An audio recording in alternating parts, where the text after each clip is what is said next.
What's up, guys? So I was trying to think about how to do this. Definitely the cool thing is like it doesn't have to like naturally flow, right? But I think it would be fun. I think it would be just more natural if it kind of did. Yeah. I was just gonna rattle through some questions. I think I might direct some questions. Hey, Kelly, this, and Juliet, this, or both you guys. Someone start. Um, yeah, Kelly, loosen up. I know. There's a big one for you. He only does like 900 podcasts a week. He's fine. Right? I was gonna Um, say, yeah. awesome. Yeah. Just fire away and we'll go. And we're pretty good about riffing off each other. I could only imagine that you guys have done this quite a bit. Well, cool. Yeah, we'll just hop into it. And yeah, I want it to be I want it to just kind of be supernatural. So really I want to start at the beginning and understand how you guys came to mobility, right? That seems to be the key word around your business and why mobility and how is that the focus? Well, I'll take a crack at it and then Kelly can add some color commentary. But first of all, I have to say, because I'm obsessed with this, that Kelly is the reason that anybody uses the word mobility. He popularized the use of the term mobility. And I just don't often think he gets credit for that. So I have to throw that into the mix. It bothers me because everyone just and also sorry everyone, because that word mobility now is everywhere. Up until Kelly basically learned that word in getting his doctorate of physical therapy, it was really used in this like deep nerd physical therapy context. Also, it was used to like describe wheelchairs. But nobody was using it in a performance context or a fitness context or like a general self-care context at all. Like the only words that were used then were stretching and like maybe range of motion. So anyway, I have to give props to Kelly for popularizing the word. But I'll start by saying we used to own a gym called San Francisco CrossFit. We were the 25th CrossFit gym to ever open in the world in 2005. And we both started the gym by having other jobs. I was still working full-time as a litigator and Kelly was working full-time as a PT, and we had the gym as a side gig. I was actually a student. She started as a student and then a PT. But after we had the gym for a couple of years and we had a little bit of proof of concept, Kelly decided to bring his physical therapy practice inside the gym, and it was also a cash-based practice, which was pretty revolutionary at that time.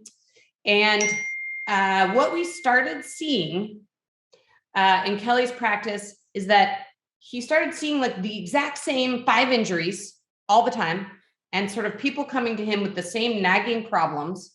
And in fact, it became this joke in our family where Kelly would come home at night and be like, guess the problem. We'd have dinner together and be like, guess the problem of the guy on my table today. And it often was boiled down to like a few pretty simple things. And Kelly was like, these people are taking 3 hours off of work and they are paying me $200 an hour cash to fix a problem that they 100% could just fix by rolling their quads at home or something like that. And so that was sort of right. Like, isn't that kind of where it began? I think what Kelly started seeing, I'm sorry, I have to stop this. I don't know how to turn off my notification. Nah, you're good. We can edit this out. So Jesus Christ. Not the ding, but we can edit this out. Anyway, let me just finish that really quick because I know Kelly has a ton to add here. He's just like waiting to add. That what Kelly realized was that people didn't understand how to move well, and they didn't make the connection between their movement and their performance. And they also didn't make the connection between their movement and their like nagging pain and injury. And so that's where our original business mobility WOD started. Kelly decided to make one 10-minute video holding the phone on himself that we published on YouTube and told no one. And the goal of it was really to help people understand how their body worked, to get some basic understanding of movement and mechanics, and then give people some of the tools to be able to fix themselves without spending a bunch of time and money on physical therapy. What do you want to add to that? Was that amazing? That was amazing. In short, one of the issues is that there was never a conversation about position and control of position. So if you actually take the word flexibility, define it, people can't define flexibility. what they can define as, oh, I should be able to touch my toes, or my hamstrings need to be loose. And it's really just ends up being a nebulous term. We just use the word flexibility to describe the properties of a rubber hose. We want that to be flexible. And even the word stretching is really loaded, because what we found is that people don't do whatever they interpret as stretching, because it doesn't work. It doesn't have specific goals of position. It doesn't explain how to move. It doesn't explain why, if you can't move in this way, what will happen in your movement, or how you predict that sort of movement compensation. And what we did was take a swing at describing mobility as kind of two components. And I don't think people understand this.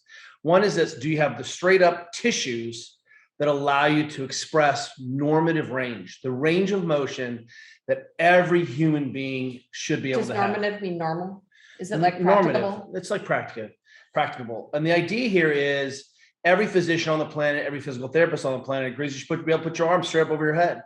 The problem is we really got into the weeds on different kinds of exercise and intensive exercise.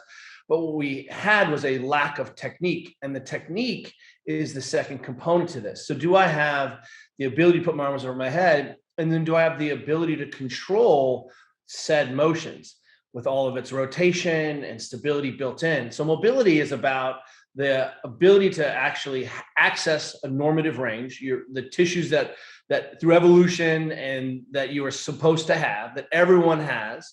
Everyone agrees this is what we learn in physio school and in med school. And then the second thing is, do you have control over that? And that's that motor control or movement control. And those things are combined together. Now, look, the human being is complex, and movement behavior is complex, and the brain is a movement solution-based thing. So if I say to you, I need you to move these bags from here to here, or run this, you'll solve that problem no matter what. But that doesn't necessarily tell you what best expression of the technique is.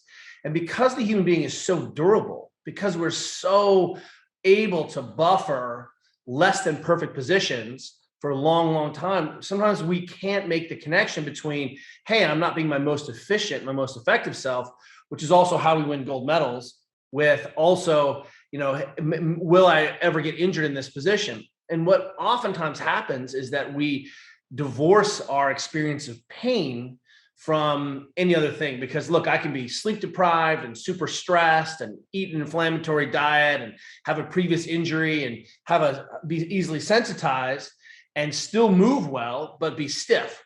And so what we haven't done there in this language is create movement vital signs. Here's what everyone should be able to do.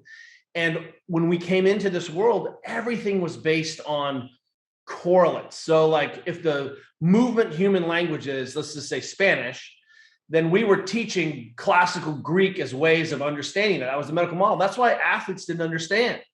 And so when we started making the movement model, the movement language, push up, squat, deadlift, hinge, pull up, everyone understood that language. And it turns out that's the formal movement language of human beings. And if we can understand those components, then you have the range of motion and the control. And then to go do like a classic, instead of going classical ballet, now you can do freestyle, interpretive dance. And that's the issue, is that people are running around with their handbrakes on, can't access their positions, have crappy movement control in those positions, and then wonder why we're slow, or wonder why our tissues get irritable, et cetera, et cetera. So that is the short story of mobility. No, I love that. And do you feel like mobility is, it's a little bit of a loaded question, but do you feel like mobility is one of the most like underserved like aspects of wellness? Because I was an athlete myself. I still consider myself an athlete, right? I don't really feel like I understand mobility. I know stretches, I've memorized stretches, but I don't understand mobility, like I do, diet, strength training, cardio training. So let's say this, instead of the word mobility, which doesn't have a root or a basis of sort of foundational thinking for you, what if I said position? Because the components of mobility make up your ability to express position. Yeah. So the problem is, what we've said is, well, as long as you put another pound on the bench press, you're getting stronger and your technique is good, right? Yep. Your shoulder doesn't hurt today and you got a little stronger, keep going. And that doesn't explain what the best way to bench is, or the best way to use your shoulder, or how that bench press makes you better at pushing your stroller, carrying your laundry, or throwing someone in judo? Why is it that we like all our Olympic rowers to learn how to bench press? Well, it turns out that benching, as an old coach said, ties the arms to the body, which means if you can create stability while you bench, you're actually more stable pushing and pulling on an oar. And so what ends up happening then is, as soon as I say to you, here's what the key ranges of motion that you should be able to have, then all of a sudden you're like, oh, when we mobilize, instead of just doing more movement work, which when you hear the word corrective exercise, you should think, oh, hey, this is a more movement skill. Corrective exercises are the same thing as skill transfer exercises. This is why we do drills when we learn sports. Those are corrective exercises. But if your hip can't flex all the way, if you can't bring your knee to your chest, then it doesn't matter how many drills we do, you can't access your position. And so what we end up doing is missing the benchmarks or the roots of your position. You don't have the ability to get in the swimming pool or do downward dog effectively. And so the real question is it good enough? What is good enough? Shouldn't normative or baseline human movement be the thing we're after? If everyone can understand 120/80 is a blood pressure reference, why can't we say, hey, you should be able to squat with your heels on the ground? The same kind of thinking is true. And I just want to add and maybe take it down to like the masses. We're working on a book right now called Built to Move, and we're really excited about it. And the way that we've described mobility in that book is the ability to move freely through the environment and do all the things you want to do without getting injured or being in pain. Well, let me it's more complicated than that. Hold on, it's more complicated than that. But for the regular masses who aren't going to understand drills and movement language and complex stuff, the goal, and I think to get to your point about these, what I think you were asking is, should mobility be a pillar of health, right? The health and fitness community talks about these pillars of health: nutrition, exercise, sleep. And our answer to that is 100%. It's a huge missing piece of these pillars of health because, everybody actually takes for granted how much they want to be able to move freely and pain-free throughout their life. It doesn't matter whether what you like to do is ride your Peloton and that brings you joy, or whether you want to play with your grandkids on the weekend, or whether you want to do the Kona Ironman triathlon. Everybody has some movement goal in their life, right? And everybody wants to be able to do those things for their whole lives. So yes, I mean, to answer your question, 100% mobility and care about movement and mechanics is 100% this huge missing piece of these pillars of health. And one of the easiest things to do is recognize that when you feel pain, which is why a lot of times people care suddenly about their range of motion or ability. All of a sudden, right? Right. And it's okay. There's a lot going on in people's lives. And until we have said, hey, the environment you're living in isn't conducive to a human being being able to maintain their range. You're not sleeping on the ground. You don't toilet on the ground. You don't work on the ground. You don't even get up and down off the ground. The number one reason people end up in nursing homes is they can't get up and down off the ground independently. There's a really good test about just sitting cross-legged, stand cross-legged, sit to the ground, stand back up without using your hands, and it predicts mortality and morbidity. And that's not even full range of motion. That's just sitting cross-legged. The number of people who can't get up and down off the ground from a cross-legged position without using their hands is astounding. Most people. And that's not about strength. That's just about accessing really mid-range range of motion. So one of the things that we know is that when people have pain, again, does not mean injury, does not mean trauma. It certainly can be. If you got hit by a car, then those things are going to be linked, right? Mm-hmm. But oftentimes, pain is just a signal, like decreased force production, like foggy brain, like not being able to be strong, or going for a run and running a 5K and being slow today. I don't know why. Well, pain is actually the same level of information there. But what's nice is we can then kind of deconstruct your position and say, well, hey, I see that you can't put your arms over your head. That's something that we can control. And by returning people's native ranges, their natural ability to express movement the way they should be able to, oftentimes we get pain mitigation, pain attenuation in the bargain. But what we're really focusing on is not the removal of pain, because that's actually a really low bar. We're actually trying to make you go faster, move more efficiently, more effectively. So that not only can you play with your kids or do your Peloton, but you actually feel good and you have energy for the rest of the day. That is the same level of thinking that we're using when we work with the NFL, Major League Baseball, the military, the Olympics. We focus the same way on performance, and it turns around, it's the same coin when we're talking about being durable or being able to play with your kids or have less pain.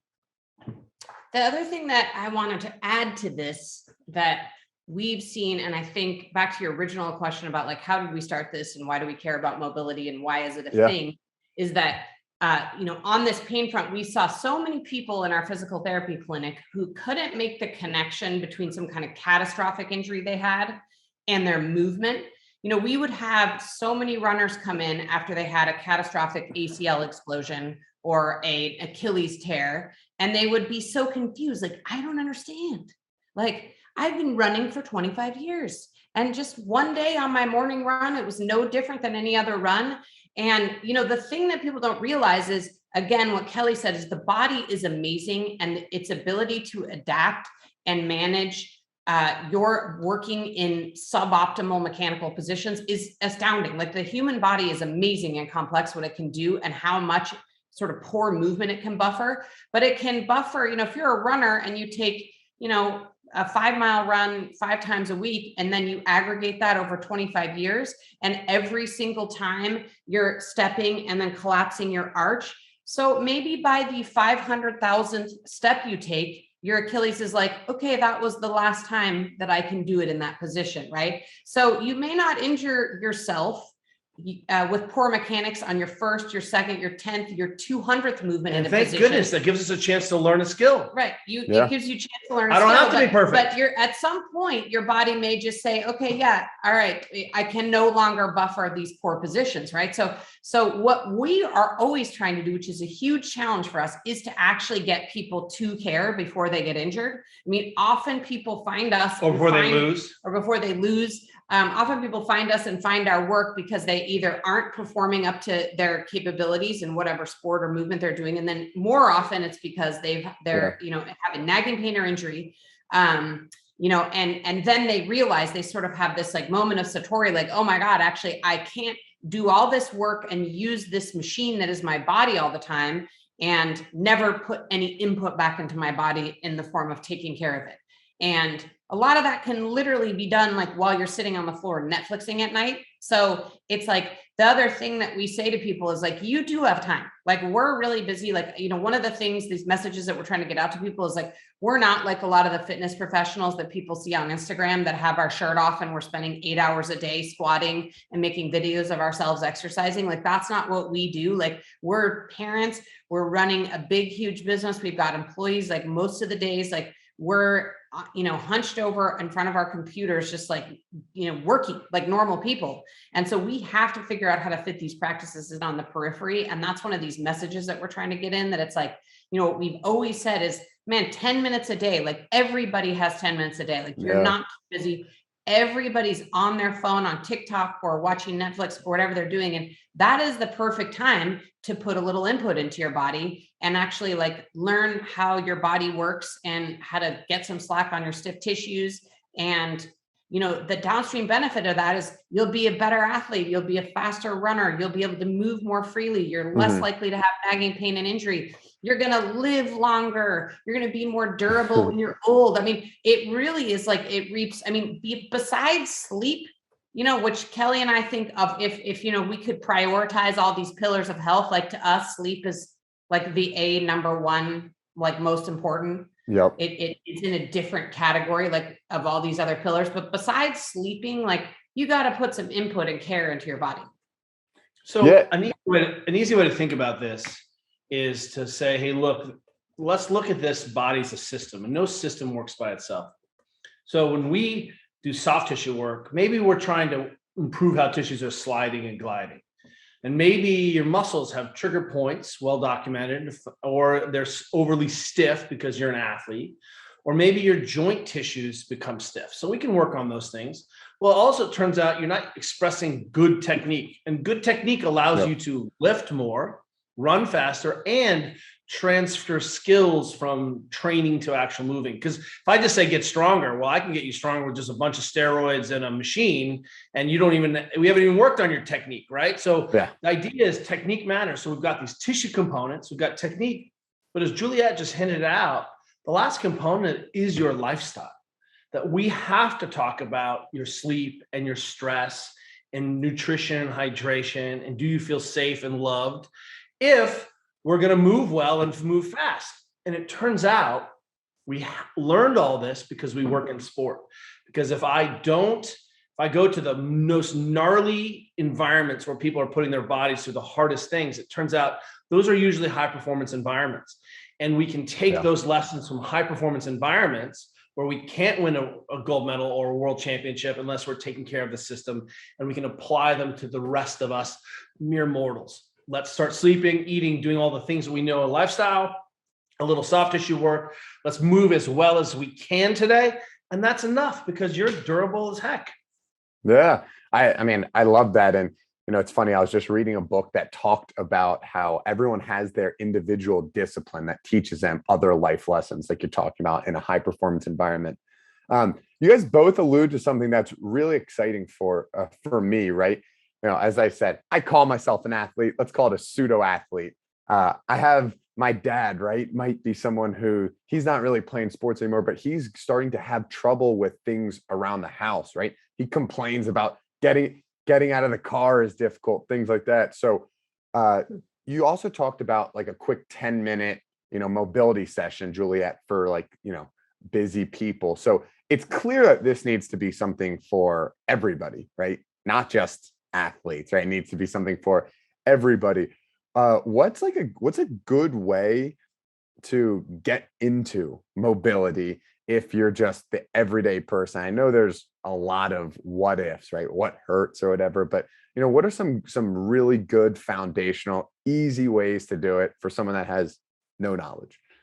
So to begin with, the thing you need to do is spend time in the full ranges of your body.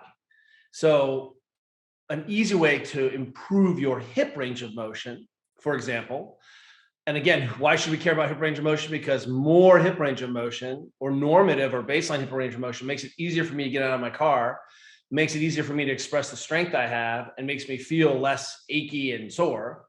And I could begin that by just sitting on the ground. So if you want to get better at getting up and down off the ground someday, the easiest thing to do is to get up and down off the ground. So Juliet and I, for example, the very first video we ever made in 2010 was called the 10-minute squat test, which was, why can't you build a fire or hang out in a squat for 10 minutes straight?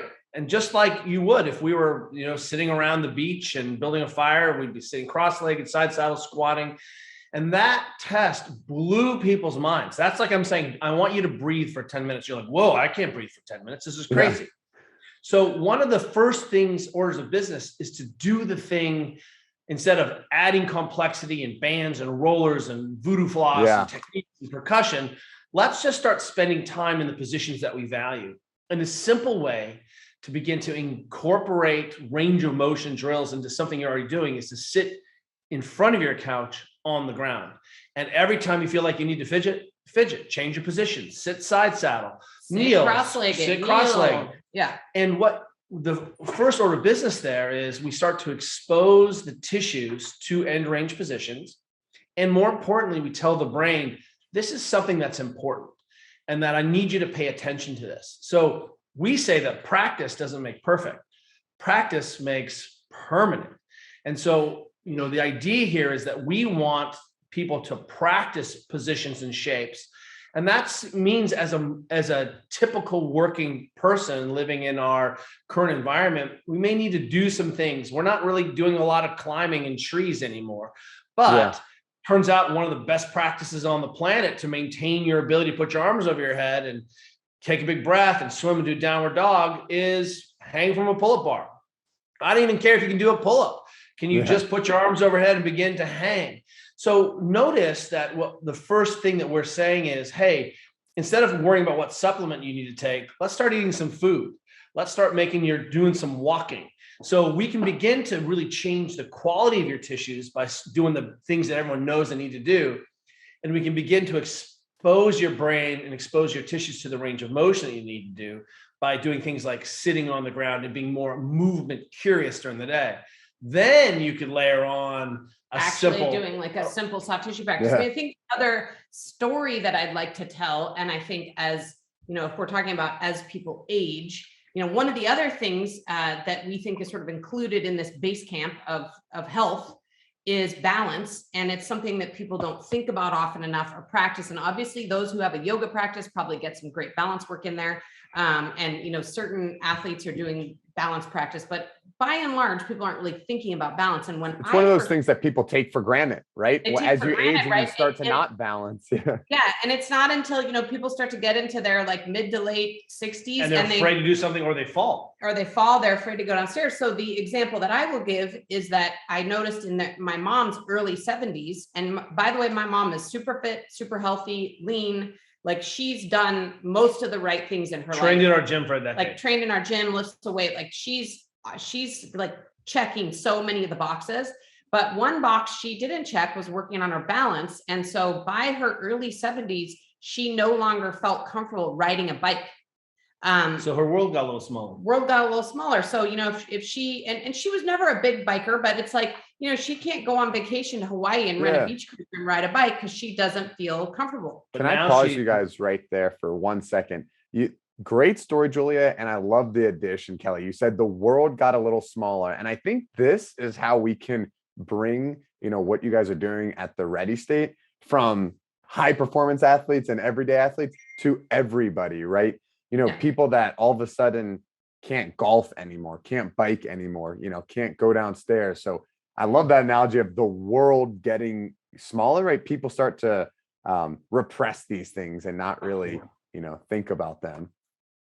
Yeah, I think it's really important. And I think it happens for a lot of people sooner than they think. I think, maybe someone listening to this who's in their 20s will be like, whatever, that's 50 years away from me. But people start to experience that as early as their 40s. I mean, the other example I'll give is that, by the time we're 40, when we're 32, it's like everybody we know is like a recreational runner. Everybody runs and they run 3 miles and they go on trips, they run and they take 3-mile runs. By the time you get to 40, it's like 1% of my friends run, because guess what? Nobody can run anymore. It doesn't feel good. It doesn't feel good because they've all gotten injured and whatever, right? And so it's like, okay, maybe you're not ready to, worry too much about whether you can get up off the floor when you're 27. But man, the ability to continue running is a rare ability these days. And it's like when you're 27, you need to care about your mechanics if you want to be able to run past 40. Because I'm one of those people. I ran a ton, injured my hip.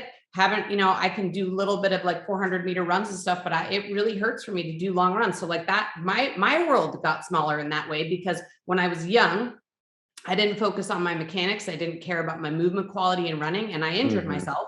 And so my world got smaller. So I think that that's like a huge piece of this. And, one of the things we're working on in our book and trying to share is, and actually, speaking of my mom, back to the story about my mom, losing her ability to ride a bike. That's actually why in our early 40s, Kelly and I took up mountain biking. I mean, not the only reason we took it up because it's fun. Of course, there are a variety of reasons. It's good fitness, it's fun or whatever. But I was like, man, I really want to be able to ride my bike when I'm in my 70s. Like that's a skill I want to have. And guess what? If I don't start practicing that skill now, today in my 40s, that's a skill that I'm not going to be able to have. And it's not just about riding bike. Right. I think that's the expression. Right. One of the ways that we can say to this is for people is I'm like, do you do a sport? People are like, yes. Do you train for a sport? And people are like, yes, of course. You go to practice. And I'm like, so why aren't we applying that same thinking towards skills like running or swimming or carrying a backpack? You just need to do a little training. And that training we can expand. Doesn't mean I have to go to the gym. It means I can have a kettlebell in my garage. It means I can work on my balance in my kitchen. I can sit on the ground. If we learned anything in COVID, that we were poorly prepared to take care of our bodies. What we saw was depression went through the roof. We saw opiate use, pain management go through the roof, alcohol went through the roof. We also saw people gain weight and not know how to take care of themselves because their systems change, their environments change. And what we're suddenly seeing is that, oh, hey, the revolution maybe isn't that I have to go to a big gym, but that I actually, with very simple tools, can take care of my body and have a movement practice. And that's what we want people to expand. We want to move away from this idea of diet and exercise. And diet is never about performance, it's about body composition, right? So I'm changing how I eat so I can be skinnier. Yeah. Exercise, most people are exercising so they can be skinnier, right? But what we're saying is, let's change and expand this conversation into what does physical practice look like? That means I need to sleep and I get my 10 to 12,000 steps a day. And maybe I work on my range of motion or my skill or my balance. And pretty soon what you're realizing in there is that you've got a baseline, or what we call a base camp practice. Then we learn a little yoga or a little Pilates or a little complete movement where I'm using a kettlebell and doing some squats and some calisthenics and some classics of strength and conditioning. And pretty soon I'm exposing my tissues to all the ranges they need. And that's pretty revolutionary. And now we're not even basically talking about how fit you are on the bike or how strong you are, how skinny you are. We're saying, hey, here are the things you have to be able to do to be a human. And if you don't believe me, go to the airport, watch people put their arms up in the scanner. People are overextended and, they can't put their arms up and their heads are in weird positions. And you're like, wow, when did it become difficult for you to put your arms over your head? That's crazy town. And then when your shoulder ends up hurting, it's potentially very confounding for people to realize that, hey, there's a relationship between why my shoulder hurts and why I can't do the things that every shoulder should be able to do. I think the other thing that I wanted to talk about, Sean, in this, to answer your original question about how do people start a practice like this. Yep. I think Kelly's exactly right. The first thing is there are so many things you could do without any tools at all, which are do the things you want to be able to do. So if you want to be able to get up off and down off the ground or in and out of your car, you need to practice getting up and down off the ground. One easy way to do that is to watch TV on the ground and work on the ground a little bit. We're all working from home. So rather than sitting at your table or standing at your standing desk, sit down on the floor and work at your coffee table for a couple hours. Sit on the floor while you're watching Netflix. The bonus is that while in order to get to the floor and up off the floor, you're putting your joints through their full range of motion. So, same thing like Kelly said, hanging from a pull-up bar. But the other strategy that we have, because ultimately human beings are lazy and we are the same, is that we like to pepper our environment. And this is a thing that we learned when our kid was a baby. Our daughter, Georgia, would sleep really well if she had a pacifier in her mouth. But while she was sleeping, it would fall out and then she couldn't find it again and put it back in her mouth on her own. And so she would start crying and then we would need to go attend to her at 2:00 in the morning. And our pediatrician said, dude, just pepper her crib with 50 pacifiers. So no matter where she is in her crib, there's always going to be one right there in front of her that she can just put right back in her mouth. And by the way, that worked like a charm. And so we've used that same concept of peppering our environment. So if you look at our living room where our TV is, we have a bunch of tools in there. We have some percussion guns, we have some foam rollers, we have a bunch of different balls and little tools that you can use to mobilize. We have some little teeny thin cushions that you can sit on the floor so that sitting on the floor isn't uncomfortable. We have some Normatec boots. We've got this whole, we've peppered the environment. So it's actually almost impossible to not be doing something while you're sitting in there watching TV. Same thing with our balance practice. We've got a couple of balance boards in our garage and we keep these little balance beams around. We're huge fans of this product called the Slack Block, which I have sitting right by my standing desk. And so we just pepper our environment with these ways to play and practice some of these skills. And I think that's part of it is it's not one more thing you have to do. It's part of the day. We have a Slack block in our kitchen. So it's like, we'll chop some vegetables and then go stand on the slack block for 10 seconds and then chop some vegetables. And what we're trying to do is really incorporate these things into our lives. So it's not easy to not do them. It's really easy to do them. And what's great about this kind of thinking about your tissue health or mobility or range of motion or your movement is you can apply this thinking then to the rest of the world, rest of your day. So this is what we call environmental constraint. So if one of the things that Juliet figured out a long time ago was to get her kids to eat more fruit, her kids, because my kids would eat fruit, but her kids wouldn't. If she chopped up fruit and put it in a cute little bell jar, our kids would grab it and take it to school. So if you don't want to snack on crap, go ahead and pre-cut up some fruit and you'll be like, oh, look at this sport candy here. And then you'll eat it. Well, and then don't pre-cut it up and put it in some gross plastic Tupperware. No one wants to eat that. Right? No one wants to eat gross food out of a Tupperware, but everyone wants to eat food out of like a cool little bespoke glass jar. If you can make the environment more conducive for you to not have to make another choice or make another decision or add another thing to your busy laundry list of stuff you're going to get done.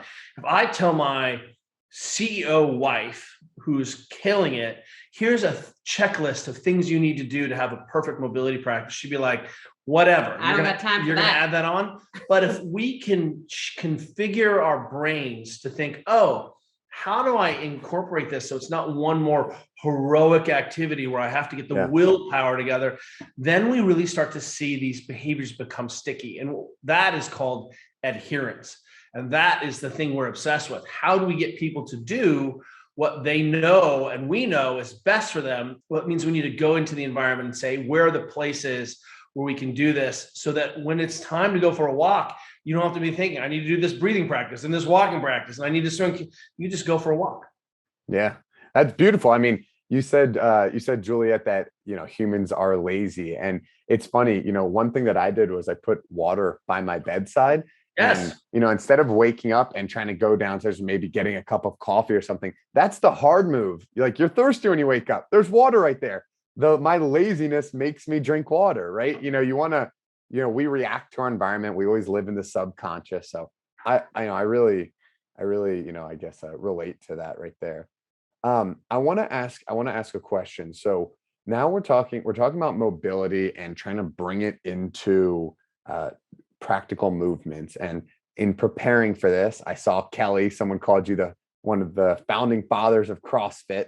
And I want to talk about how mobility, this is me starting to do a clean relating to CrossFit, how mobility relates to these different movements, specifically in CrossFit, right? Because CrossFit is now a lot of like explosive moves, right? A lot of heavy lifting, right? It can be. Yeah. It doesn't have to be. So the way to think about being a skilled mover as a person is, let's just say one of the things you're going to need to do to be in CrossFit or in any good movement practice is put your arms over your head. We've been talking about that, right? Yeah. Well, you're thinking, hey, I don't lift weights, but you swim. Okay. So you need to be able to put your arms over your head to get into a good streamlined position. Well, do you do yoga? Okay. Well, you've got to do downward dog. So suddenly what we can say is, hey, there's this root position.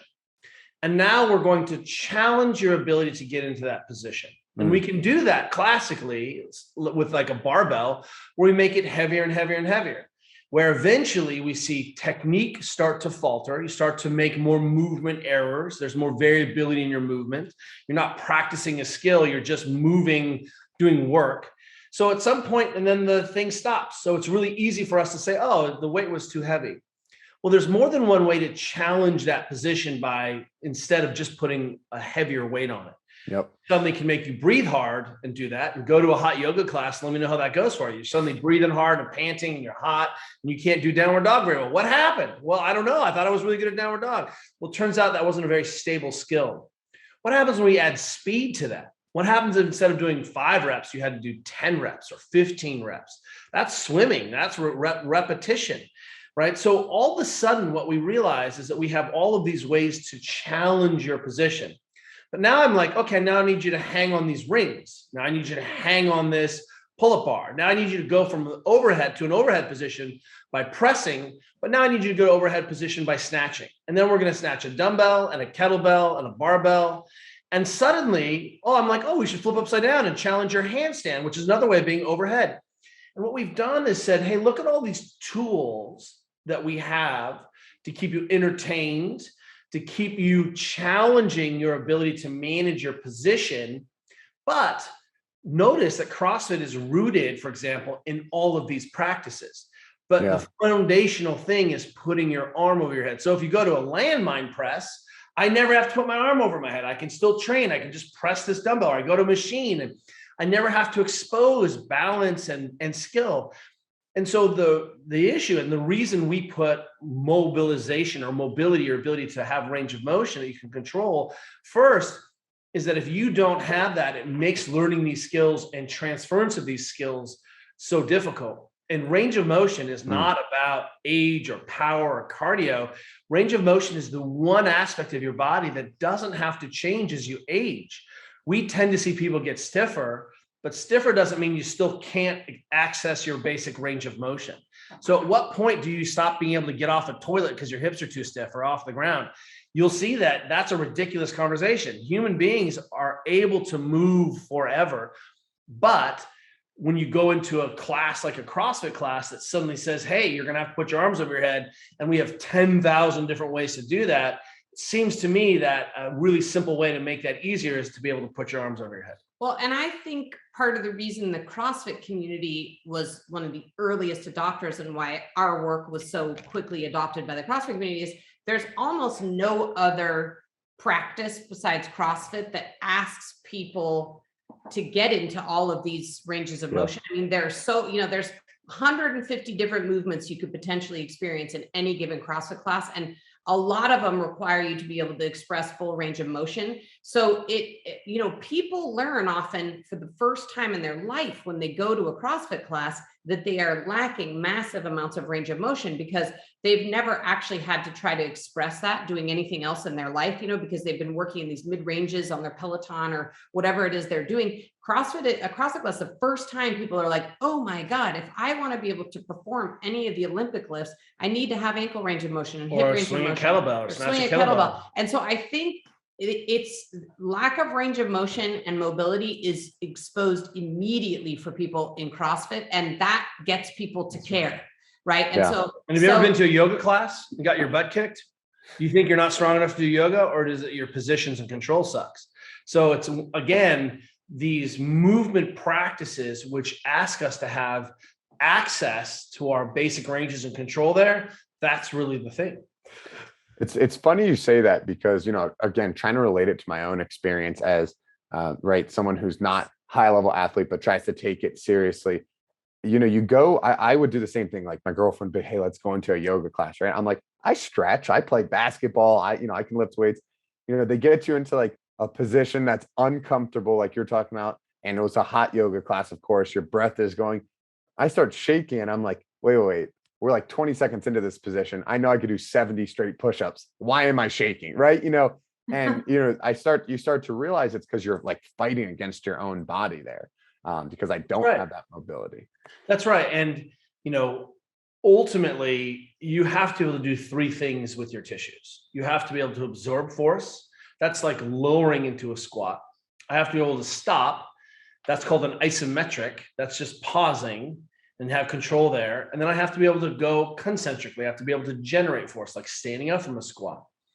And one of the things that we can then do is start to ask, well, is this practice exposing these components of the movement and the things you're doing?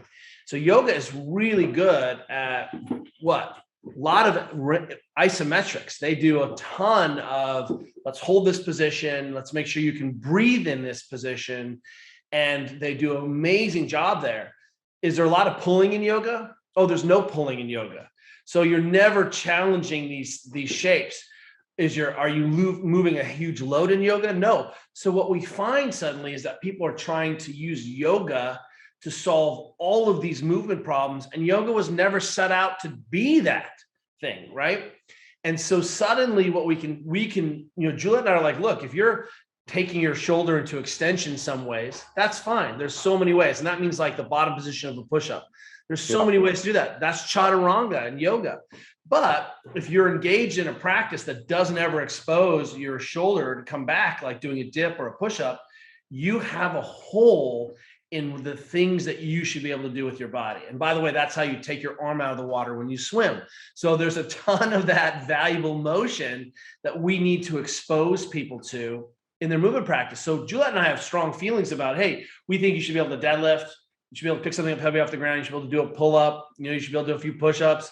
But for starters, we're saying, hey, let's just start getting into these positions. So here's an example. I have a daughter who's 13. She grew very fast. She's the tallest woman in our family. She's almost 5'10", and she's 13. How many 5, 10-year-old, 13-year-olds have a lot of pull-ups that you know? None. So what we work on is hanging from a bar and exposure to isometrics or the top of the motion. Can she hold that position? So I'm working. I don't really care if she can do a pull-up. Eventually I'll care.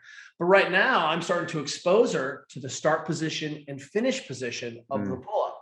And that way I get all the tissue exposure and her brain starts to say, oh, look, I own these two positions. I love Not it. the pull-up that matters. The other thing I want to add, and this isn't really a question that you asked, and it may not be relevant for this, but while we talk about how complicated the human body is and how amazing it is to buffer, the point I want to make, though, is that a lot of people think mistakenly that they are super special. And they're like, oh, I'm a swimmer, so I have a swimmer's shoulder. And so I need to see a person who's an expert in swimmer's shoulder. And then I'm a weightlifter, and so I have this special hip, and then I've got this special calf. Well, that's not true. The positions of the body and the normative ranges of motion are the same for every sport. And the shoulder is a shoulder, whether you're expressing it in a swim stroke or whatever else. And so I want to just, I don't know, it bugs me because people think the principles are the same. Principles are the same and ranges are the same. And that's ultimately a really important point why being in a good strength and conditioning practice and having good technique there matters. And why sitting down on a machine and getting a big bicep is less useful in terms of transferability to skill. So, the way you do one thing is the way you do everything. And what we're looking at is, hey, how do I prepare myself to be able to go and train? Am I using my physical practice to become better on my surfboard or better at my golf game? Does my physical practice transfer? Well, I have these bigger pecs, but that doesn't necessarily mean I'm going to be a more efficient swimmer or a more efficient biker. So do I have my cyclists do bench press? Yes. The more effectively they can control the handlebars and create a stable shoulder off of the handlebars means that they can transfer more energy to the pedals and their wattage goes up. So again, it's not just about raw physiology. I was able to, I have bigger muscles, I have stronger tendons. That doesn't express how skillful people need to be in their movements and why these things should matter to you in the gym, because we're training for life. But if we don't ever put the root position in there of, hey, you can't do what a human should be able to do, that's a really simple place to start for people. Yeah, it's interesting to hear the way that you bring that up, because I think, you mentioned, right, like, what are we going to do with bigger biceps? And it comes down to your goal. For most people, bigger biceps isn't that, valuable to have, right? It's more of something that they'd like to have, but then at what cost? You could spend that time working on mobility or something that's more functional. Guys, looking at the clock here, this is where I'm going to start rattling off some questions to both of you guys, and we're going to look for a little bit shorter, quicker answers. So, okay, we'll try. We'll work. We'll go. Let's go. We got 15 seconds. I mean, this is the whole problem with TikTok. I know. Let's start with this. Behind you, I see some books. What are you guys reading nowadays? Oh man, I mean, actually, I am reading Anson Doran's book. He is the winningest coach at UNC Chapel Hill, winningest coach of all time, I think, women's soccer coach at UNC Chapel Hill. And I think it's called, what's the name of the book? The Man Watching. The Man Watching. And anyone who is a coach or coaches anyone should read this book. It should be like the #1 book. Everybody we know who's coaching at a high level loves this book. And so I'm in the midst of it. Love it. Juliet and I are big readers, and I usually have 2 or 3 books going at once. I happen to be buried into a couple sci-fi books right now that I read and kind of bounce back and forth. And then I try to read something serious on the side. about some aspect, but not usually in physical therapy or in performance, something else that I feel like will help me bring a new thought back to the way I think about the problems of the human body. Kelly, let me ask you about that. I read two books at once. One's always a story. One's always like that second category, trying to learn a little bit more. Do you read those books at different times of the day or in different occasions? Yeah, sometimes I get super obsessed with one thing. I have Bruce Mao's new book, which is how to like change. It's like MC24, make change 24 principles for design and thinking about problems in a new way. That's just on my table.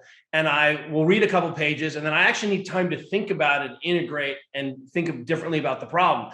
But then the escapism through the sci-fi, and again, I've got a couple good sci-fi books going right now. One fantasy book, one sci-fi book.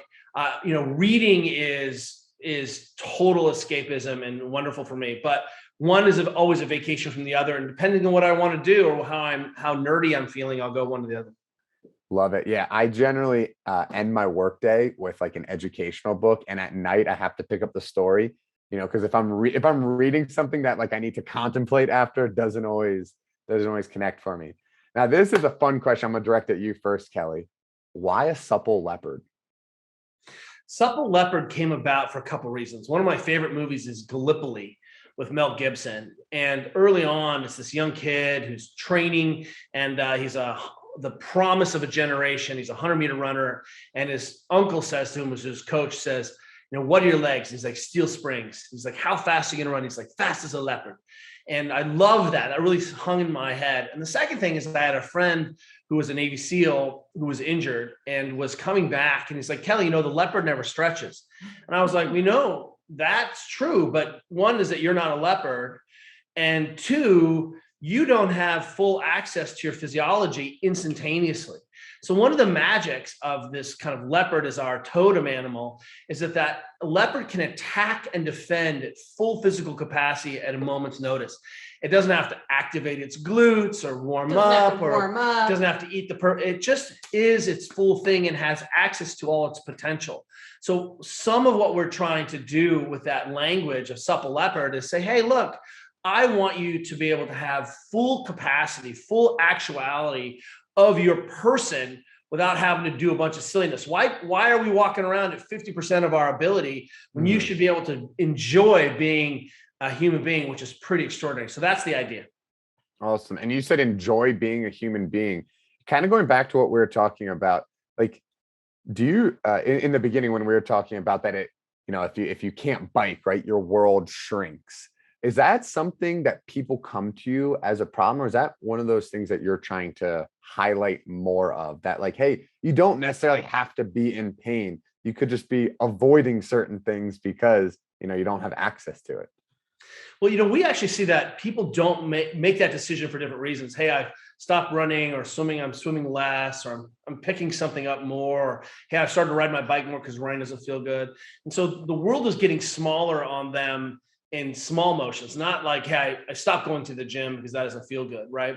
And what we're really trying to help people do here is explore being curious, enjoy the environment, pick up new skills. One of the ways that we define best athlete is who can pick up the new skill the fastest. At what point do you stop healing? What point do you stop learning? What we know is that when you stop being curious, there's a reason why Wordle is a thing. But when you stop challenging your brain atrophies. You stop learning new skills, your brain atrophies.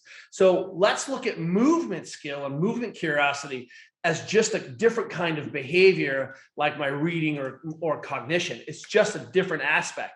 The movement behavior is your thoughts made manifest in the world. And so what we're trying to do is say, hey, let's just keep all the lights on in the house and then be curious about the things we want to do as we get older. I would also challenge people to actually make some goals around what they want to be able to do physically in the future. I'm in all these entrepreneur groups, and all we do all the time is do 2-year, 3-year, 5-year, 20-year business plans. And everybody's doing all this goal setting and vision boards. But, I would actually challenge people to do that for your movement. So what do you physically want to be able to do in the next 5, 10, 20, 25 years?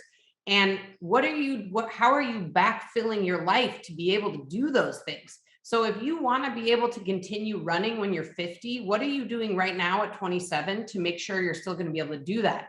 So, and I would actually challenge people to write that down as a goal. We spend so much time in our lives making all these goals and visions and plans, and none of those are ever about physical goals or plans.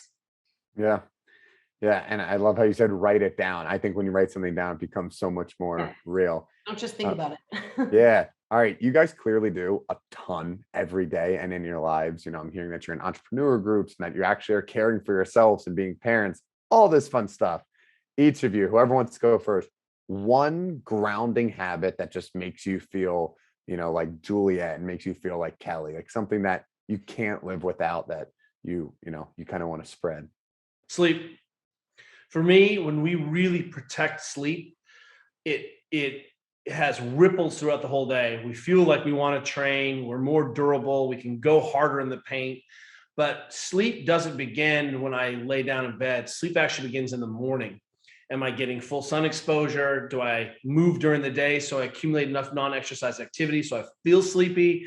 What do I do before I go to bed to help me cue my brain? I get off my phone. I start reading a book, right? I stop drinking caffeine at 4 o'clock. Juliet stops drinking caffeine at 12 o'clock. We don't drink very often because it messes with our sleep. And so we end up looking at all of these behaviors during the day to set ourselves up. And then we really protect our sleep. We are in bed in the 9:30, 10. We sleep until about 6:30. And we find that if we really protect that 8 hours or 8+ hours, then everything else in our life is better. All the other habits my fall skin into is place. better. I recover better. I can work harder. I'm more pleasant. We have the motivation to make a salad for lunch and walk Right? 1,000 steps and get up and exercise. That is free money. It is free money. And people are not taking it seriously. They're reading their phone. They're watching Netflix. I mean, Yellowstone is super fun. We get it. But the idea here is you have to have some walls here. And it's to the point now where if we work with professional athletes, which we do a lot, I have them track their sleep. If I'm working with people in pain, we track their sleep. If you're recovering from an injury or surgery, we track your sleep.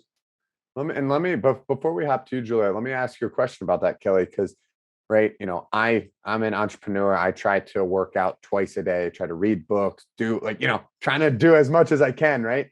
I'll be honest, I get an internal feeling of guilt sometimes. So my thing is I like to wake up extremely early. I'm one of those win the morning type of guys. So if I'm not in bed by 8, I wake up at 4:15. I won't get my sleep. I find that I have to get up early, and I get that guilty feeling. Do you ever get that, or how do you deal with that? No, I'm too old to feel guilty about not sleeping. We're getting up early. Look, what you forget the aspect of entrepreneurship, what you figured out is that you get your most work done and you're most productive in the morning. That's fantastic. Juliet loves to train in the morning, for example, but I don't. So understanding that there is variation in human beings. What's not variable is that 7 hours of sleep is our minimum cutoff for quality sleep. If you're getting 7 hours of sleep, that's survival mode. Anything less than 7 hours of sleep, and you are a stressed animal. Blood sugar is high, you're pre-diabetic, you can't recover, you're stressed. And what we often see is that people regularly, they're like, oh, I went to bed at 11 and got up at 6. That's not 7 hours of sleep. That's less than 7 hours. Like you were just in bed for 7 hours. Yeah. So we want people to understand, if you love to do things in the morning, then you're gonna have to go to bed early. If you like to go to bed super late because you're a night owl and you kick butt in your life, you're gonna have to shift that sleep. But it doesn't matter. We're agnostic about when you do it. 7 is stressed minimum. If you're trying to build a business, raise a family, train hard, change your body composition, get out of pain, 8 is the minimum. So it means you may need to be in bed for 8.5 hours or 9 hours to get 8 hours of sleep. And again, I don't really care when you do that. And for you, you were like, wow, I just missed I like to get up in the 4s. And if you don't do that, well, it turns out maybe you're not as productive. So wrap your head around it that way, but then backfill, okay, I have to strive to get between at least 8 hours of sleep if I'm trying to do these things. 7 is my emergency. And if I end up traveling or doing some phases where I'm getting 6 hours, you're a human being. You can buffer it. You're just not going to be awesome.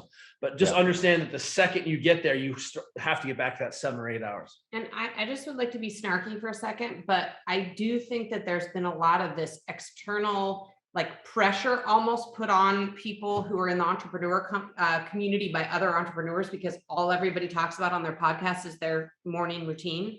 Which, by the way, as a mom is so annoying, and I actually think is kind of a. You mean you don't have a consistent, steady, easy morning routine with kids? Yeah, but I'm like, you cannot give up sleep to wake up at 4 o'clock and journal and take an ice bath. That is the devil's bargain. Like, none of those peripheral habits that people are talking about, ice bathing and saunaing and journaling and meditating and breathing practice, like I would 100% never do any of those things in favor of 1 more hour of sleep. So I don't relate to that at all. I think if you can still get 8 hours of sleep and then on top of that, do all those practices, awesome. That's the ideal, of course, but I would never skimp on an hour of sleep to wake up to meditate and journal. Like, that is to me a devil's bargain. Never. No. I really enjoy that. What I find that I try to do is I try to just not negotiate with myself in the moment, right? For example, I don't, if I set my alarm before I go to bed. If I wake up, that alarm goes off. I don't like to negotiate with myself in the moment, be like, oh, I need another hour of sleep now because I'm jaded, right? I'm tired. I try to get that in the beginning, but I love that because I am one of those people that tries to jam it in the morning, and I guess need to prioritize sleep higher. Juliet, what's your one habit? For me, it's sleep too. I mean, I am a hardcore exerciser. Kelly and I both, I think, share, we are lucky enough to have developed the habit of exercise when we were kids. And we both have a high desire to train and move. So, I would still prioritize sleep as my number one. Like, I'm 100% with Kelly. We're like totally aligned on sleep. But my second one is I like to move.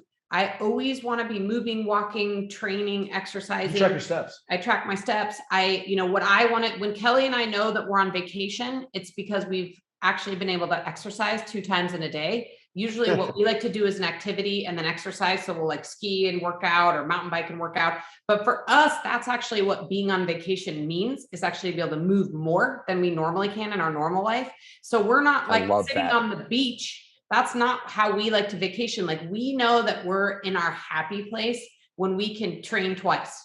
So I would add, still sleep is my number one, but my number 2 is moving. Yeah. And I like how you separated activity, and then you both kind of allude to moving or just getting your steps in, things like that. Guys, I'm looking at the time here. I feel like we're kind of coming up on it. Do you guys have 10 more minutes? Or? Yeah, totally. We're fine. Awesome. Let's keep it going. So one question that I had was, I saw that you guys have something called Stand Up Kids, and I wanted to hear about why that was started and a little bit of behind the scenes, if you will, about that. Let me start. In 2010, I did a Google talk at the Google campus called Being Desk-Bound. Because what we saw was that every big company on the planet was starting to struggle with a whole set of musculoskeletal and performance outcomes because people were sitting down. Remember, this is not about sitting versus standing. This is about moving versus not moving. And the problem was that the big employers were having more and more back pain, musculoskeletal pain, problems around ergonomics, right? Around, their people going to the office and then not moving all day long. And all of those things were ending up on their sort of problem list. So we went in there and said, hey, how can we change the environment so that there's more movement and they have more movement choice? So that was the kernel, because we started trying to work with high performance environments around having people who could focus better in gaming or work better in the military, or whose hips and low backs didn't hurt after working. So that was the kernel. Could I add just one thing to that? I think the other thing that was happening at that time in the workplace was what we would call a lot of misplaced precision in terms of ergonomics. Like, literally, companies were hiring these people that were saying, okay, you need to move your mouse over by 1 centimeter, and you need to sit in this $2,000 chair and have, it was this crazy, like, little micro things they were suggesting to people, which were honestly just stupid and misplaced precision. And, what we started seeing is, we're like, man, people are just sitting for too many hours in the day. And And one other sort of factoid I'll throw out there is when, as long as it's been tracked, before the year 2000, the number one reason people visited their primary care physician was for the common cold. And starting in 2000, of course, connected to the massive use of technology, now since 2000, the number one reason people visit their primary care physician is musculoskeletal pain or injury. And we started seeing, and at the same time, we're also running a physical therapy clinic. We started seeing people coming in with a ton of orthopedic problems that we were like, wow, okay, well, you sit for 14 hours a day, and then you're trying to like run a triathlon or train for a triathlon at 6 o'clock in the morning. Like maybe those things are incongruent. So that was 2010. Yeah. And so, Juliet makes a really good point. And so one of the things that we started to notice as we were writing a book called Born to Run or Ready to Run, was that a lot of the kids in the kindergarten all run like little sprinters, like little Usain Bolts. And then halfway through the first grade, the cohort splits and some kids end up heel striking. And so, which is really strange. That's like saying, okay, now you're going to write with your right hand, but halfway through the first grade, we're going to change. And now you have to write with your left hand. Like it's a fundamental movement change. And so one of the things that we started asking ourselves is, well, if we're going into these high performance environments and having these conversations about adults and their environment, why aren't we having this conversation about our kids and their classrooms? And when we started to investigate, what we realized is that kids were in a classroom chair that was designed so it was easily stackable by the custodian staff. That the structure, the infrastructure, and the structure of the classroom was not set up for conducive for learning or for motor development or handwriting control. It was just an inherited old process, actually from the British hegemony, where they would teach kids to sit down and make for manufacturing. Manufacturing from the Industrial Revolution. So that is where we got in, and we went to our local school and asked our local school, hey, I gotta go do this. Sorry, someone is ringing our doorbell over and over and over and over again. Hey, you got to make sure they get in. Is that a supple leopard behind you guys? Yeah, that's a leopard. We have a lot of cool stuff back here, actually. Like, Let's see it. My signed boxing glove signed by Michelle Obama to That's me. awesome. I know. And then that is a football signed by some big football guy. Kelly can tell us who that is. And then over there is a basketball signed by Barack Obama, President Obama. Let's see if we have any other cool stuff over here. Oh, and then this is really important, which we'll have to talk about at another time, but this is my Hippo Shrine. I could tell the one on the left was a hippo. The big one. Because I was attacked by a hippo in Africa. That'll probably be a separate conversation we should have, but I was attacked by a hippo. And so ever since then, I've been collecting little hippo figurines of all shapes and sizes. Respect the hippo, the murder cow. And then, of course, I have in my Hippo Shrine, I also have my Queen, Justice Ruth Bader Ginsburg, of course. Eventually we'll have to show you that. Who's the football? I showed him that stuff, but who's the football from? Some guy named Steve Young. Oh, Steve Young. Okay. Some guy named Steve Young. Juliet, some football star. Okay, we're gonna just keep going on this. Scoot back in here because I feel like you're not on camera. But just on the stand-up kids thing. Yeah. One of the things that people said to us early on, they're like, hey, well, I sat at school in the 70s and 80s and 90s, and like, I'm totally fine. And, what changed is, of course, technology and also our sensibility around school and competitiveness. When we were kids, we barely had any homework. We got home from school and went and played outside. Nowadays, kids as young as kindergarten are going home with homework. So they're coming home and sitting doing homework. Most kids are no longer walking or biking to school. They're spending tons of time on TikTok and other social media platforms, and so what changed is our entire culture around technology, which and our entire environment. Kids are on a screen, in front of a screen, 8 to 10 hours a day, independent of socioeconomic status. So you're not going to strip this out. And as Juliet's pointing out, we went from being able to buffer all that sitting in classes to suddenly we've changed all the rest of the environment, but that remained the same. So we saw that there was an opportunity to change this one thing. Why don't we get kids moving more?